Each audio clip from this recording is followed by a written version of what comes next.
Hello everyone, welcome back to CLAT point. So आज की video important है उन बच्चों के लिए जो कि CUET 2025 5 ईयर लॉ एग्जाम की तैयारी कर रहे हैं। पेपर कब होगा, पेपर में कितने क्वेश्चंस होंगे, पेपर पैटर्न क्या क्या होगा, ड्यूरेशन क्या होगा, कितने मार्क्स का पेपर होगा, कौन कौन सी बुक्स आपको पढ़नी है, कुछ टिप्स एंड ट्रिक्स हम लोग इस वीडियो में देखेंगे। So let's begin.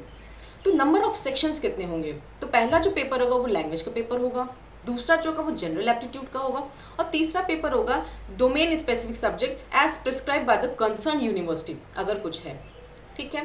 जो लैंग्वेज टोटल सब्जेक्ट जो होता है, मान लीजिए अगर लैंग्वेज का पेपर है तो उसमें 13 लैंग्वेजेस होंगे। आपको सेलेक्ट करना है कि आपको किस लैंग्वेज में पेपर देना है।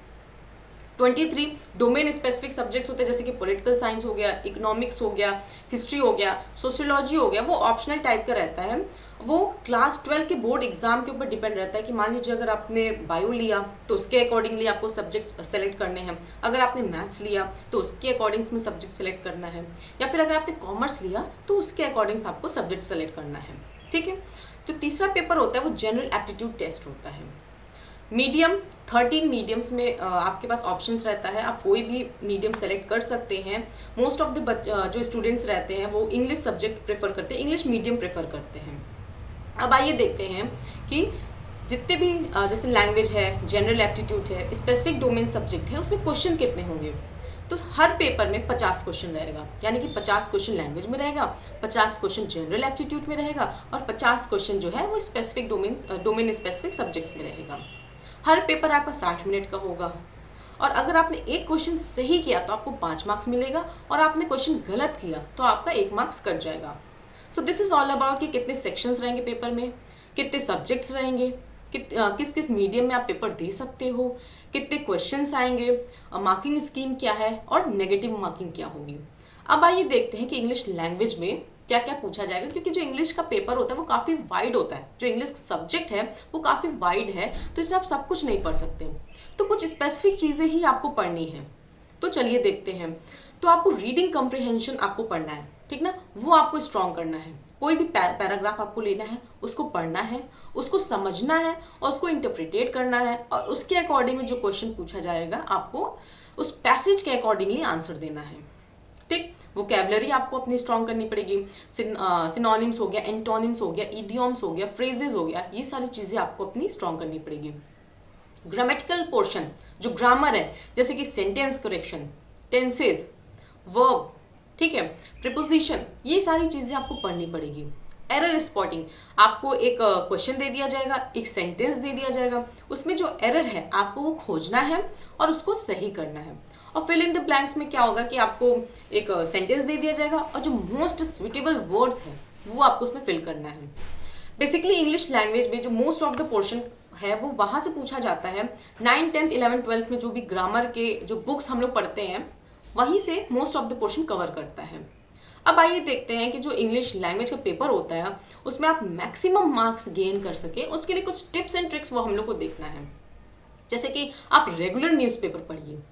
न्यूज़पेपर पढ़ने से क्या होता है कि आपकी जो पहली बात, जो पैराग्राफ रीडिंग की जो हैबिट होती है वो आपकी मजबूत होती है, स्ट्रांग होती है। आप पैसेज को पढ़ते हैं, आप उसको अच्छे से समझते हैं, आप उसको कितने अच्छे से इंटरप्रिटेट करते हैं, ये सारी चीज़ें आपकी न्यूज़पेपर पढ़ते पढ़ते वो स्ट्रांग होंगी। प्लस आपकी वोकेबुलरी पावर जो है, वर्ड पावर जिसे कहते हैं, वो भी स्ट्रांग होगी। नॉवेल पढ़ते रहिए आप, इंग्लिश लिटरेचर पढ़िए, जो लिटरेचर की बुक्स होती हैं वो सारी पढ़िए आप, और जो प्रीवियस ईयर के क्वेश्चन पेपर हैं आप उसको सॉल्व करिए। अब देखिए प्रीवियस ईयर के क्वेश्चन पेपर क्यों कहा, कोई भी एग्जाम की आप तैयारी करते हैं तो उसमें मोस्ट ऑफ द जो मेजर रोल प्ले करता है वो प्रीवियस ईयर क्वेश्चन पेपर का है। आपको ये नहीं पता होता है कि उस पेपर में कैसा क्वेश्चन पुटअप होगा या फिर कैसे क्वेश्चंस आएंगे, बट अगर आप प्रीवियस ईयर क्वेश्चन पेपर देखा है आपने तो आपको एक आइडिया लग जाएगा कि नहीं, हाँ इस पेपर में ऐसे क्वेश्चंस आते हैं, इस टाइप के क्वेश्चंस आते हैं, और हमको मतलब यूज टू हो जाते हैं आप उस पेपर से। अब आइए देखते हैं कि general knowledge and current affair में आपको क्या क्या पढ़ना है। अब जैसे कि जनरल नॉलेज है तो वैसी ऐसी नॉलेजेस जो कि जनरली हर बच्चे को पता है, बहुत ज़्यादा डीप नॉलेज इसमें नहीं पूछा जाता है। 9, 10, 11, 12 में आपने जितना पढ़ा है that is more than enough. ठीक है। करंट अफेयर हो गया, इंडियन पॉलिटी हो गया है, इंडियन इकोनॉमिक्स हो गया है, हिस्ट्री हो गया है, ज्योग्राफी हो गया है, रीजनिंग हो गया है, ये सारी चीज़ें पूछी जाती है इसमें। अब करंट अफेयर में क्या क्या पूछा जाएगा, national and international issues, sports event पूछा जाएगा, अवार्ड्स के बारे में पूछा जाएगा। ठीक है, तो इसके लिए आप अगर न्यूज़पेपर पढ़ रहे हैं तो आप अपडेटेड रहेंगे। इंडियन पॉलिटी में क्या पूछा जाएगा, कॉन्स्टिट्यूशन ऑफ इंडिया पूछा जाएगा, fundamental right and fundamental duties के बारे में पूछा जाता है। इंडियन इकोनॉमिक में क्या पूछा जाता है, बजट के बारे में पूछा जाता है, नेशनल इनकम कितनी हुई, इकोनॉमिक पॉलिसीज जो आ रही हैं उनके बारे में पूछा जाएगा, जीडीपी के बारे में पूछा जाएगा और इन्फ्लेशन के बारे में पूछा जाएगा। हिस्ट्री में एंशियंट, मेडिवल, मॉडर्न हिस्ट्री के बारे में पूछा जाएगा। ज्योग्राफी में कहाँ से क्वेश्चंस आते हैं, physical geography, climate, reverse, important landmark, इस पोर्शन से जो क्वेश्चंस होते हैं वो पुट अप कर होते हैं। बेसिकली आप अगर 9th, 10th, 11th, 12th की बुक्स अच्छे से पढ़े हैं तो आपकी हिस्ट्री, इंडियन पॉलिटी, ज्योग्राफी सारी चीज़ें कवर हो जाएगी। अब आ जाइए जो रीजनिंग, अब इसमें एक रीजनिंग पोर्शन भी रहता है, तो बहुत सारे बच्चे कंफ्यूज हो जाएंगे कि रीजनिंग हो गया, जनरल मेंटल एबिलिटी हो गया, न्यूमेरिकल एबिलिटी में हम क्या करेंगे, क्योंकि हमने 11th 12th में मैथ्स तो लिया नहीं है। तो इसमें घबराने वाली बात नहीं है, बहुत बेसिक सा मैथ्स जैसे एलसीएम हो गया, एचसीएफ हो गया, 8th क्लास तक जो आपने मैथ्स पढ़ी है बेसिक सा वही पूछा जाता है। बहुत ज़्यादा हार्ड मैथ्स नहीं पूछा जाता है, बहुत ज़्यादा हार्ड रीजनिंग नहीं होते हैं, और रीजनिंग में भी कुछ टिप्स एंड ट्रिक्स रहते हैं, आप जब पढ़ोगे तो आपको पता चल जाएगा। ठीक, तो आप ये मत डरिए कि हमने 11th 12th में तो मैथ्स लिया ही नहीं है तो मैं रीजनिंग कैसे करूँ, बहुत जनरल सी मैथ्स रहती है, इसमें घबराने वाली बात नहीं है। अब आइए देखते हैं कुछ इसके लिए कुछ टिप्स एंड ट्रिक्स, कैसे आपका जो पेपर सेकेंड है वो कैसे इसमें आप मैक्सिमम मार्क्स गेन कर सके। चलिए हम लोग देखते हैं।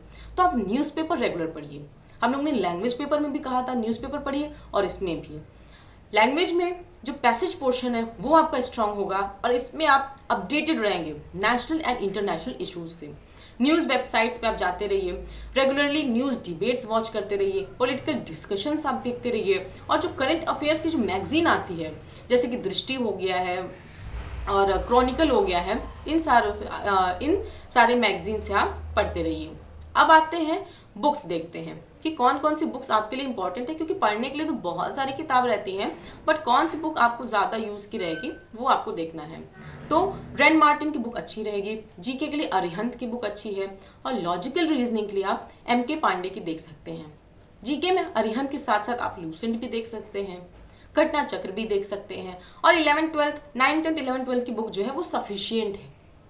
ठीक, ग्रामर में आप 9th 10th 11th 12th की बुक जो ग्रामर पर पढ़ाया जाता है क्लासेस में, जो इंग्लिश लिटरेचर पढ़ाया जाता है वो भी मोर देन एनफ है।